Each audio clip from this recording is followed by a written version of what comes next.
O primeiro brasileiro executado no exterior escolheu ser fuzilado em pé, vendado. Com 12 homens da artilharia indonésia à sua frente, apenas 3 deles com armas carregadas, foi morto com um tiro no peito após 12 anos de prisão por tráfico de drogas. Flagrado com 13,5 kg de cocaína, viu-se às cegas no encontro com a morte no dia em que mais 4 réus dariam seu último respiro.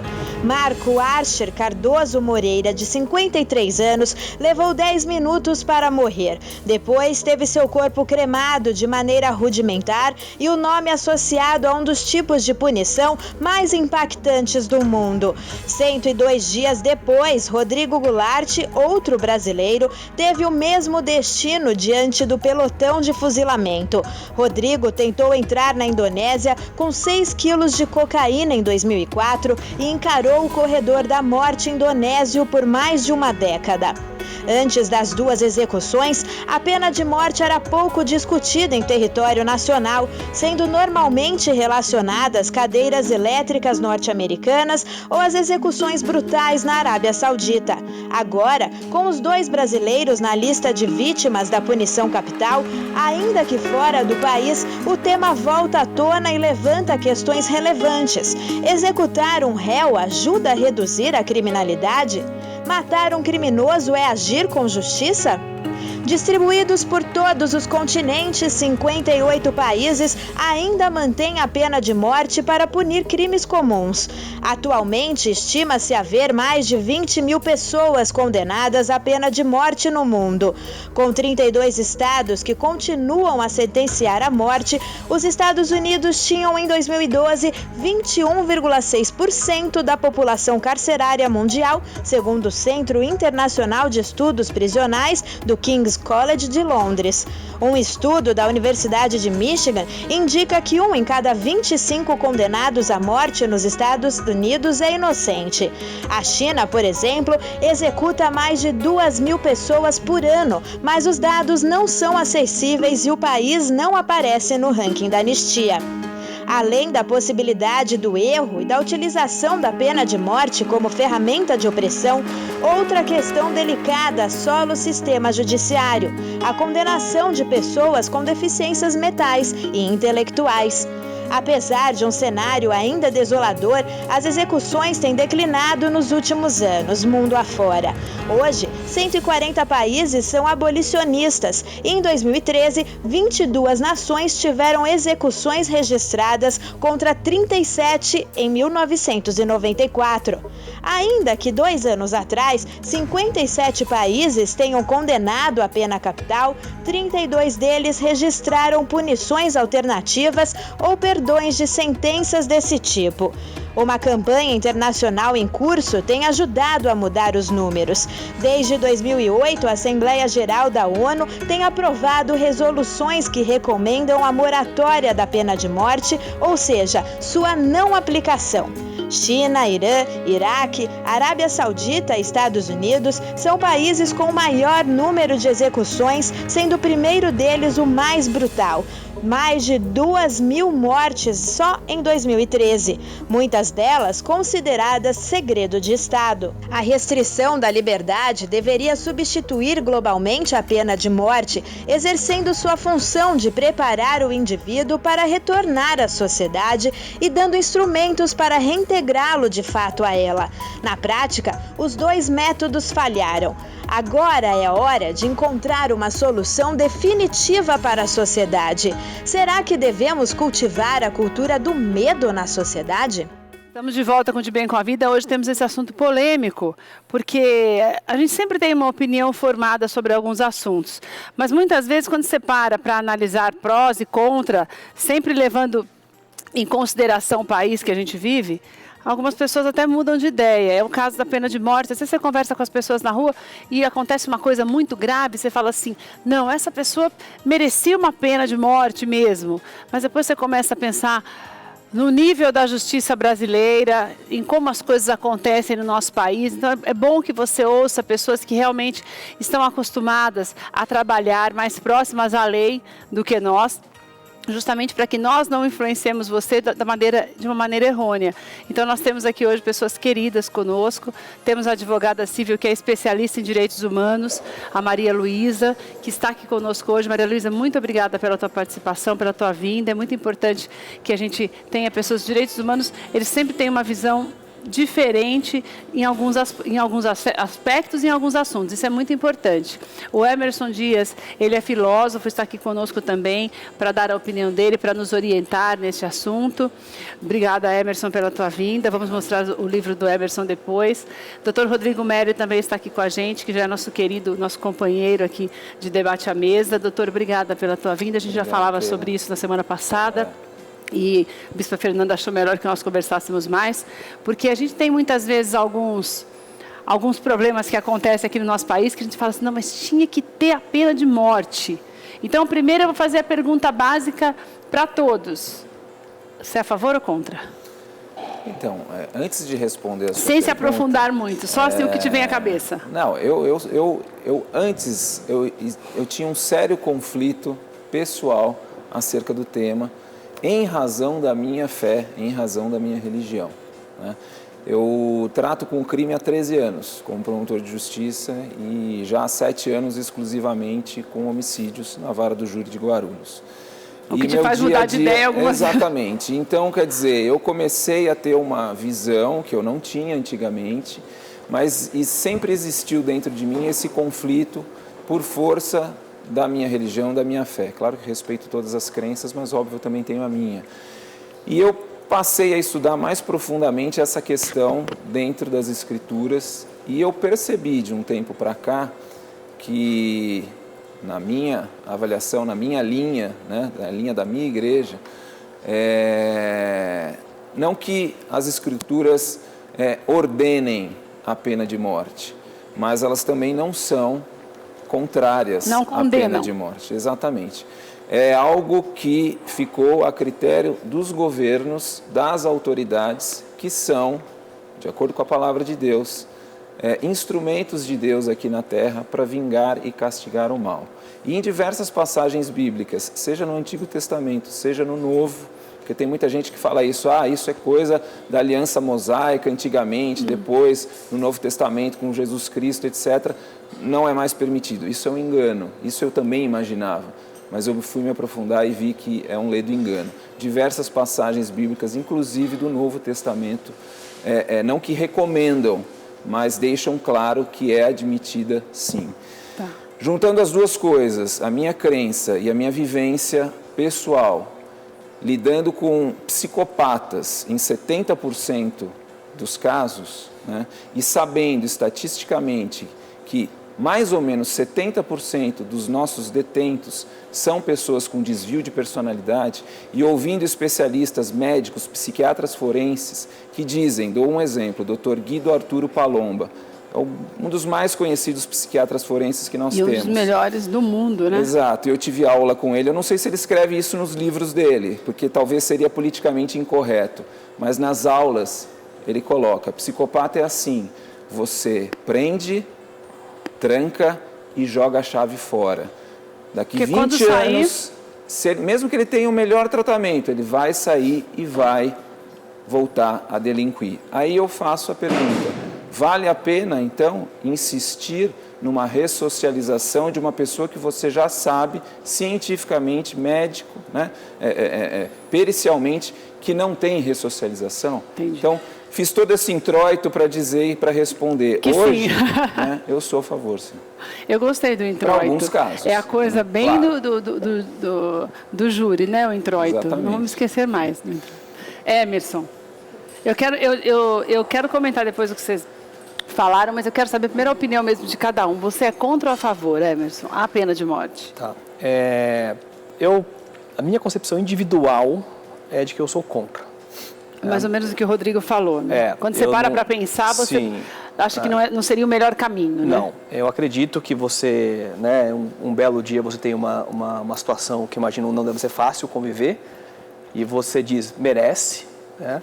Mas quando você recobra a consciência e se põe num plano um pouco maior, eu acho que não dá para você pensar que você deveria condenar um cidadão, né? Que você tem poder para decidir Exato. Pela vida ou morte de alguém, exatamente, né, Emerson? Exatamente. Então, nesse conceito de a vida não nos pertencer, no sentido de não ser um poder nosso de concebê-la, entendo eu também que não deveria ser uma condição nossa de tirá-la. Entendi. O que não quer dizer que eu não defenda o conceito de justiça, né, de perdão e, entre eles, um reparo. Porque eu acredito que quem teve uma situação, né, que perdeu um ente querido, etc., sofre muito, né? Mas eu não acredito que resolveria se você fizesse a mesma coisa com quem fez do seu lado. Você pagar com a mesma moeda, Exatamente. Né? E eu tenho uma experiência da minha vida. Né? O meu pai foi assassinado 20 anos atrás. Até hoje ninguém sabe o que aconteceu. Mas sabe quem foi? Não sabe. Até hoje não foi? Até hoje não sabe. Que dureza. Isso é duro, né? Então, você, ao longo de 20 anos convivendo com essa ausência, né, e sem ter nenhuma proteção ou reparo... Se você soubesse quem é, você gostaria que ele recebesse pena de morte? Não. Não. Porque não repara a perda que você já teve, né? Em hipótese alguma. Né? Essa perda é sofrida, doída até hoje, mas ela não vai ser reparada. Né? Por mais que eu saiba quem foi e onde ele está. Não vai reparar, não vai acontecer. O que eu defenderia é uma prisão perpétua, porque aí você coloca o indivíduo numa condição onde ele fez por merecer, mas não coloca o cidadão como também um assassino. Então, eu acho que seria uma escolha do indivíduo. Olha, você sabe quais são os crimes tipificados. Se você cometê-los, você sabe qual é a consequência. Né? E aí vai por esse caminho, porque aí você tira o indivíduo de circulação definitivamente, mas você não coloca no seu currículo, né, a vida. Você tira a vida dele, mas não tira, né? Porque se ele fica preso a vida inteira... Olha a liberdade, que eu entendo que não dá para essa pessoa ficar dentro da sociedade do convívio, porque se é um psicopata não vai daqui a 20 anos melhorar. Que é o que o doutor Rodrigo falou. E tira ele de circulação. Entendi. Eu acho que esse é um caminho compensatório, reparador. Um caminho menos pior. Menos pior. Entre perdão e vingança, porque falar de perdão para quem sofreu ofensa é muito difícil. Lógico. Né? Há 20 anos atrás eu não perdoaria. Talvez hoje a minha condição, por maturidade, experiência, seria diferente. Mas é muito difícil. Né? E vingança também não é um sentimento bom. Então, entre perdão e vingança, eu acho que tem uma condição do meio que é um reparo. Entendi. Né? Eu acho que esse é o caminho da minha concepção. Da sua concepção. Doutora? É uma questão bastante complicada, né? Primeiro eu queria esclarecer que a minha especialidade é direito de família, tá? Civil e também a parte de direitos humanos. Então, a minha especialidade abarca todas essas áreas do direito. Consegue ver os dois lados, né? Então, assim, é um assunto extremamente difícil da gente lidar. Mas pessoalmente, a senhora é contra ou a favor? Eu queria saber mesmo a opinião. A minha opinião pessoal, eu sou contra. Por quê? Tá? Porque eu acho que a gente não tem condição, no nosso país, diante das nossas leis, diante da nossa estrutura, diante dos nossos 500 anos, diante da nossa falta total de organização, de lisura, de correção, de tudo que você possa imaginar, entendeu? De ter uma justiça que funcione. Então, a partir do momento que você introduzir uma pena de morte no Brasil, só vão morrer pessoas que não tenham condições de contratar bons advogados. Isto é fato. Na verdade, eu até queria falar um pouquinho sobre, se você entrou nessa questão da falta de organização mesmo. Eu tenho um pouquinho de receio com relação à pena de morte no nosso país, doutor e Emerson, porque eu acho a gente um pouquinho desorganizado para isso. Porque os Estados Unidos, por exemplo, que tem eles são mais organizados do que a gente em tudo, inclusive quando se fala em polícia. Eles tiveram 150 condenações errôneas, de acordo com uma pesquisa do ano passado. No ano passado foram 150 condenados erroneamente. Você imagina o que não poderia acontecer aqui. Esse é o medo que eu tenho quando se fala em pena de morte. Pois é, então assim, a minha posição pessoal é essa. Quer dizer, aqui não há condições. Enquanto nós não tivermos uma sociedade organizada e educada... Não, eu acho que até mais que isso. Acho que enquanto tiver não sei se esse é o nome correto, você até me corrija, se é uma reforma na lei, na justiça, não sei se é isso. Não, na minha visão, não. Você acha que não? Educar a sociedade. Enquanto nós não educarmos mas eu não acho se você educar a sociedade, você talvez não precise ter a pena de morte. Você entende? Ai, Maria Luísa, a coisa não sei, é muito, viu? a questão é muito mais profunda, sabe? A educação da sociedade, você faz com que as pessoas tenham condições, entendeu? Aí você consegue ter uma pena, aí você consegue ter uma sociedade com uma pena de morte em casos específicos, né? Porque existem crimes hediondos que até mereceriam. Eu sou da Comissão da Mulher Advogada da OAB. Você pode imaginar o que eu vejo, não?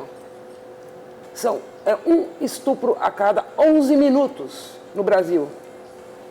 Eu sei disso. A gente falou sobre estupro esses dias, né, Rodrigo? Então você imagine... 60 mil mortos por ano, isso equivale a 2 guerras do Iraque. Exato. Isso é o que a Revolução Francesa, em 10 anos, matou. Em 10 anos, nós matamos em um ano. O que a Inquisição matou em 3, 4 séculos... 4 mil mortes. Você diz no ano passado, porque esse ano nós estamos em junho ainda, né? Então, quer dizer... A coisa vai tomando proporções absurdas, né? É uma coisa gigantesca, o que se mata, o que se estupra, né? Violência contra a mulher.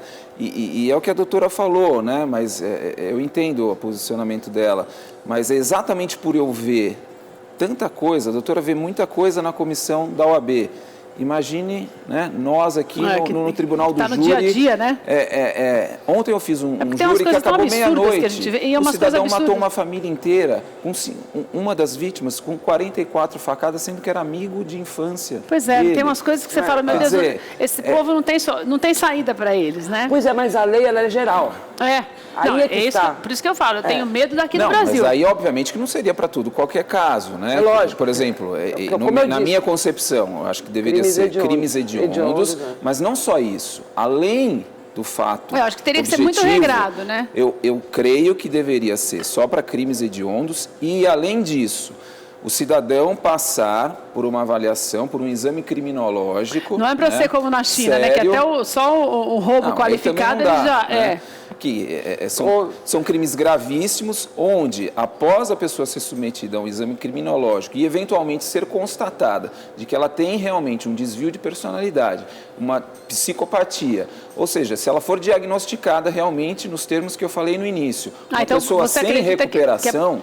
você acredita na pena de morte? Me desculpe. Entendi. Né? Me desculpe. Para quem não tem recuperação. Que a gente vai investir, vai deixar o sujeito lá, para depois no final ele voltar delinquente, também não adianta. Um grande problema também no nosso país é justamente o fato de que as pessoas, elas não cumprem a pena toda, né? Então, você falou, por exemplo, você falou, por exemplo, da pena perpétua, mas se a pessoa é condenada a 30 anos, com 15, eu estou sendo otimista, com 15 ela sai, você não vai conseguir nunca, né? Penal, não é a minha especialidade, eu me fugir da palavra. Teria que haver uma mudança no sistema penal, era isso que eu queria falar, sistema penal, questão, né, Rodrigo? Né? Para a pena de morte, para a prisão perpétua, que é o tema que nós estamos tratando aqui, né? Quer dizer, primeiro eu preciso deixar bem claro o seguinte, a nossa discussão é uma discussão puramente ideológica, filosófica, né? Porque você acha que nunca vai acontecer aqui. Para que isso seja implementado no Brasil, não precisaria nem de uma reforma da Constituição, nem isso basta. A Constituição não admite ela não permite reforma sobre esse tema. Precisaria de uma nova Constituição, uma nova Assembleia Então aqui seria quase impossível. No atual momento histórico do Brasil, impossível, nem por emenda à Constituição. Ou precisaria ter uma revolução, um consenso muito grande, ser convocada uma Assembleia, uma nova Assembleia... Uma organização que não tem também para isso? Uma nova Assembleia Nacional Constituinte para uma nova Constituição eventualmente ser admitida. Eu tenho um pouco de receio. Então, juridicamente, assim, a longuíssimo prazo, né, a gente poderia cogitar dessa ideia. Você sabe que eu tenho um pouco também de receio? Porque nos Estados Unidos, por exemplo, que alguns estados acatam, né, já utilizam a pena de morte, mas eu não consigo entender, tem umas discrepâncias, assim, porque lá o índice de violência, de assassinatos é muito alto, e isso não diminui. Quer dizer, até que ponto também que a pena de morte resolve? Né, Keila? Porque a população você acha que aqui aumenta e o crime mais? aumenta. Né? Isso, para mim, é nítido. A ausência de punição estimula o crime. Isso é fato. Claro que se for ver ano a ano, as estatísticas vão crescer, até porque a população dos países vai crescendo. Então, proporcionalmente, o crime, em números absolutos, o crime também cresce. Agora, a gente precisa ver se na proporção eles também não crescem ou se ficam estagnados. Claro que nos Estados Unidos, em números absolutos, o número de crimes também vai aumentar. Mas ele não estipula um freio? Proporcionalmente, não. Se a gente for pensar, isso eu digo até nos meus plenários, até para os doutores comentarem, né? O engraçado é que a gente, como brasileiro, quando a gente pega um país, por exemplo, das Américas, como parâmetro, qual é o primeiro que a gente sempre lembra? Estados Unidos. Quando a gente pensa num país da Europa como parâmetro, para uma meta, a gente sempre pensa em quê? Alemanha, França, Inglaterra, Suécia. Se a gente pensa mais lá para a Ásia, para o Oriente, o que a gente pensa? No Japão. Engraçado que a gente quer ter como meta esses países quando a gente fala em educação, em serviço público, em saúde pública, em ciência, em tecnologia. Mas na hora de falar de punição de criminoso, Estados Unidos, dos 50 estados, todos, indistintamente, ou admitem a pena de morte ou a prisão perpétua. Na França, na Alemanha e na Inglaterra, na Europa, todos esses três... Todos, homicídio qualificado, crime hediondo, prisão perpétua. Japão... Isso com a aval da sociedade pedindo, por favor, para que isso aconteça. Então, eu sou muito a favor da prisão perpétua. Quer dizer, na hora que é para falar de outros assuntos, o nosso norte, a nossa meta são esses países desenvolvidos. Na hora de falar de punição de segurança pública, aí a gente muda a meta e vem olhar para o Uruguai, para a Colômbia, para a Venezuela, para a Bolívia. Eu não entendo, sinceramente, eu não entendo. Vou falar uma coisa que a doutora nunca mais vai querer voltar aqui, Rodrigo, mas é que eu não vou aguentar, doutora. Eu preciso falar como repórter, não é nem como apresentadora, mas como repórter, por tudo que eu já vi nessa minha vida de polícia, eu sempre digo, o problema é que os direitos humanos, no nosso país, eles lutam muito. A gente falava muito isso quando eu fazia matérias, porque os bandidos, eles sempre têm muito lugar ao sol aqui. Então, o problema, isso é uma coisa que vocês nunca vão admitir, mas é verdade. Então, o direito do cidadão... Eu falo isso. É muito menor, é infinitamente menor do que o direito daquela pessoa que é presa. Porque se ela tiver com um arranhão, isso dá uma dor de cabeça, uma imagem que você faça de uma pessoa que comprovadamente foi pega ali, se ela foi presa em flagrante, assassinando alguém, se fizer um mesmo... Hoje em dia... O menino que atirou no policial a imprensa não tem mais... de 10 anos. Nossa, o policial matou o menino de 10 anos. Que absurdo. Doutora, me perdoa, alguém foi ver se o menino atirou no policial? Quer dizer, atirar no policial pode. E ele não pode se defender. Sabe? Então, quer dizer, é uma ideologia assim, desculpa, não quero politizar a questão, mas é esquerdista, né? É comunista, é uma coisa assim que... Eu acho que é mais mentirosa. Eu acho que a gente precisa enxergar a questão do ponto de vista histórico. Né? A gente não está pensando que nós somos um país muito jovem, nós temos só 500 anos, as nossas influências jurídicas não são do direito americano nem do direito inglês, né? As nossas influências jurídicas são do direito latino, né? A gente tem influência do direito italiano, a gente faz vantagem em tudo, Rodrigo, português, né? Para fazer a coisa melhorar, entendeu? Então, assim, o nosso ordenamento ele é muito antigo. Quando vem uma reforma processual, a reforma foi feita em 73, mas entra em vigor em 2002. O Código Civil, que está em vigor hoje, tem um projeto de 1973, 79. Então, assim, tudo nosso... É uma vergonha, né? É muito... lento e obsoleto. Vamos dizer assim, mal feito, demorado.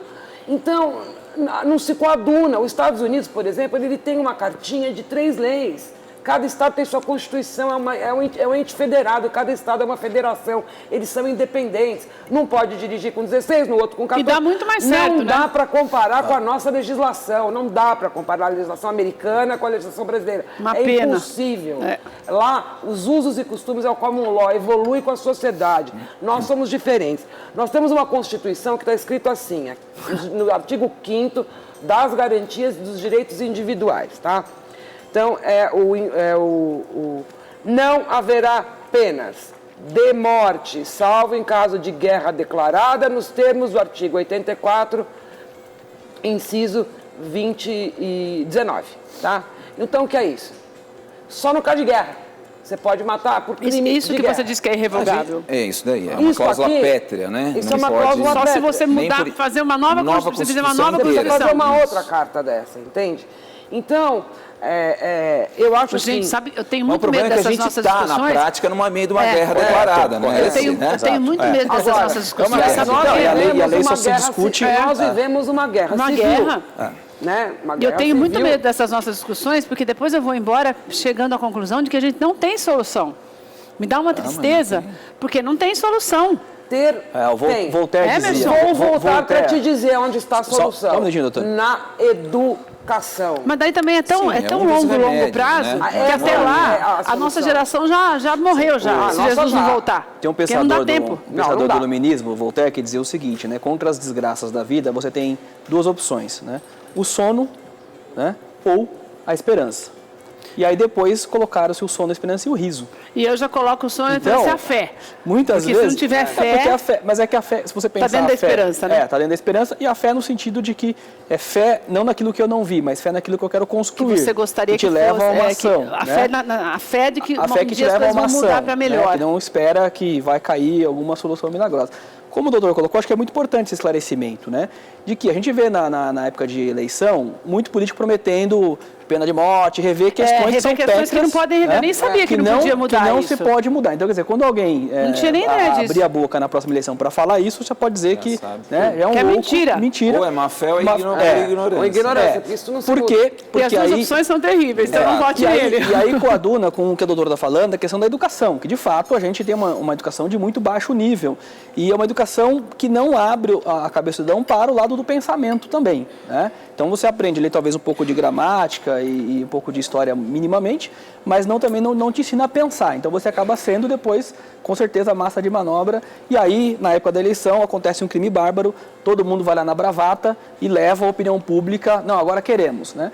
Eu acho que essas questões são importantes do debate, que elas têm que ser discutidas no dia a dia, né? E tem que ser discutido na escola, porque a pessoa tem que perceber, né, o ambiente que ela está inserido, as possibilidades que ela tem. Porque eu acredito que é o seguinte, o Estado tem que prover oportunidade, sistema de recompensa, sistema de punição, né? Então, damos oportunidades a todos. Ok, a regra é essa, punição e recompensa. Quem paga os impostos em dia tem que ser recompensado, quem não paga em dia tem que ser punido. Do mesmo jeito, se eu cometer um crime contra a sua vida, eu tenho que ser punido, né? Então, o sistema não funciona na sua base, ele não funciona dentro do judiciário, não funciona na polícia, não funciona em nada. O sistema não funciona. Então, ele não vai resolver essas questões à base do grito, né? Porque é igual a operadora de telefonia, você pode até conseguir um contrato, mas dizer que ele vai funcionar 100% do que você comprou, ele não vai. Você tem que monitorar. E depois você não tem nem como provar. Tem como provar. Hoje em dia você não tem, isso aí é uma coisa que não tem como como provar. Então é a mesma provar. coisa, né? Não adianta eu achar que vou colocar e vai resolver. Não. Você vai ter que ter todo um processo de prova, isso custa para o Estado bastante, né? Não é só uma questão estatística, do ponto de vista, tem muito preso, então se colocar a pena de morte vai reduzir o número de detentos. Dificilmente isso vai reduzir. E até porque não acho que é só uma questão de estatística de número, tem uma questão aí importante de se pensar, né, o que o Estado está fazendo de fato para não deixar que a situação chegue nessa condição. Porque uma vez que ela chegou, um garoto de 10 anos que morreu, ali você vai fazer o quê com essa criança? Ela já não tinha esperança na vida nenhuma, porque o pai também não tinha, a mãe também não tinha, e vai saber se o avô ou a avó tiveram alguma vez. E porque todos os países que têm esse tipo de pena, esse é o último do último caso, é muito específico, né? Nenhum governo sai matando por aí, né? E nós estamos falando de Europa, né? Nós estamos falando de países, né, que têm sei lá quantos mil anos, nós estamos falando de países pequenos, né? Nós estamos falando do Brasil, nós estamos aqui... Os Estados Unidos também é grande, mas né? É outro sistema legislativo, né? Quando eu falo de Europa, eu falo de um país... sem dúvida. Países pequenos, né? Não com essa diversidade que nós temos, né? Até geográfica, que dificulta muito, mas muito. Mas os Estados Unidos também tem a questão geográfica, os Estados Unidos também tem mais ou menos... outro sistema legislativo. Mas é mais ou menos a mesma idade do Brasil. Então, eu sempre penso assim, quando você coloca essas questões, né, a gente mira, obviamente que a gente mira para aquilo que é melhor. Então, se eu penso numa economia, eu vou pensar no modelo alemão. Se eu for pensar no liberalismo, vou pensar na França, né, gastronomia, então nem se fala. Então, quer dizer, eu sempre vou mirar naquilo que é melhor para me espelhar. Agora, também não adianta a gente ficar só imaginando, né, aquilo que é melhor e não fazer nada na prática. Eu penso, esses do países dia a dia que nós enumeramos, eles funcionam em todos os aspectos. Porque as pessoas agiram. Inclusive, né, na questão de sistema de punição. Não, e é por isso que eu acho que assim, não dá para dizer que o Brasil é jovem.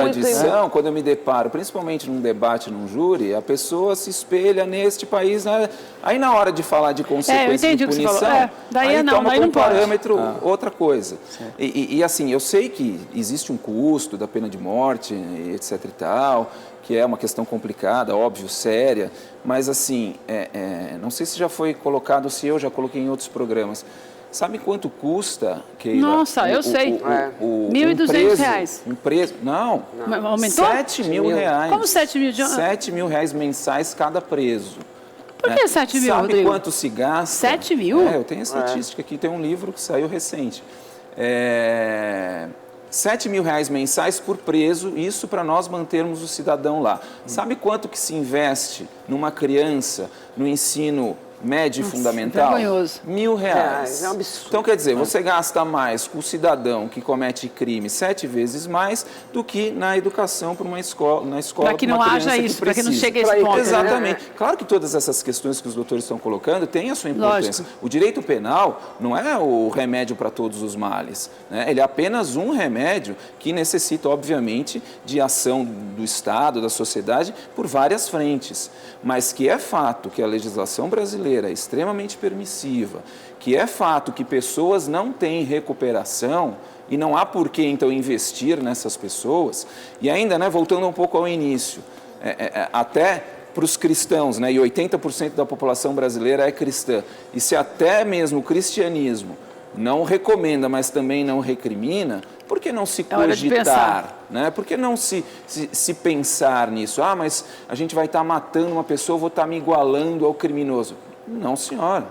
Né? Porque o que não pode é você assassinar uma pessoa. Você matar alguém em legítima defesa? Pode. Você aplicar o mal justo da pena em face de quem cometeu o mal injusto do crime, também é permitido, porque senão a gente não vai poder punir ninguém. A prisão, o que é a prisão? Lógico. Não é algo grave? Sem dúvida. Você botar 20, 30 anos uma pessoa na prisão, é coisinha o quê? Que a gente faz todo dia? Não exige responsabilidade, que nem você colocou no começo, a hipótese do erro judiciário. Claro que ela existe, mas todas as atividades humanas envolvem um risco. Você vai fazer uma cirurgia, tem um risco. Você vai fazer uma viagem de avião, tem um risco. Agora, lógico, você vai tomar as cautelas necessárias para evitar ao máximo esse risco.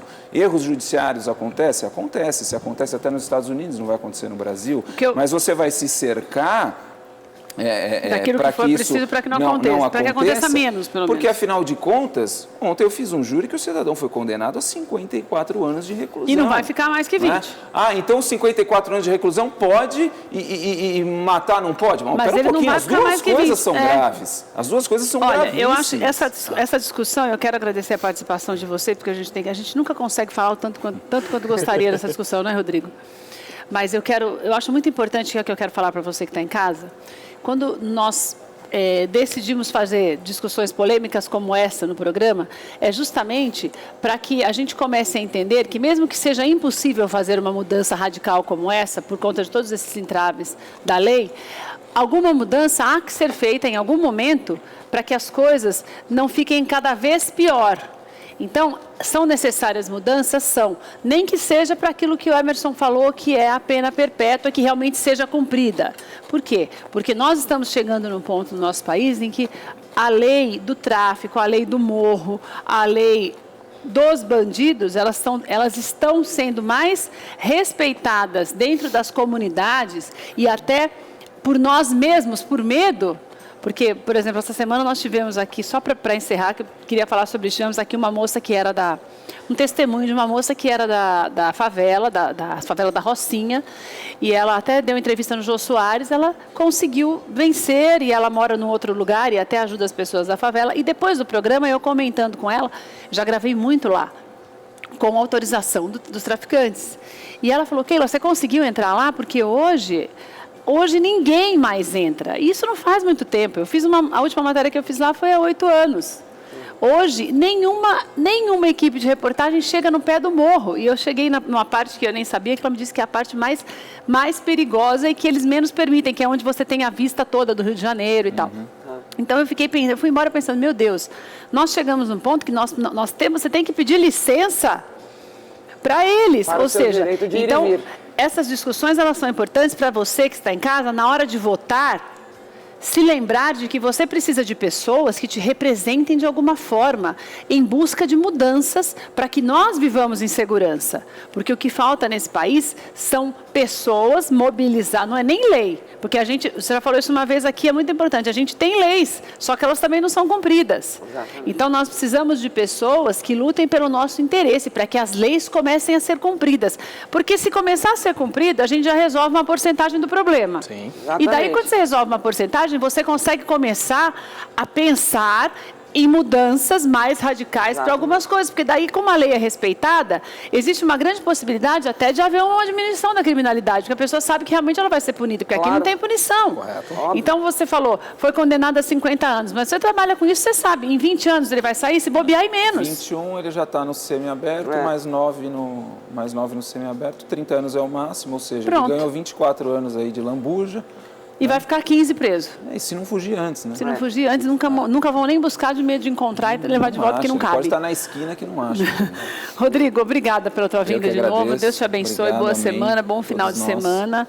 Rodrigo Merli, o e-mail dele é Rodrigo M. Antunes. Não há nada nesse mundo que faça esse promotor fazer um Instagram. Eu já desisti.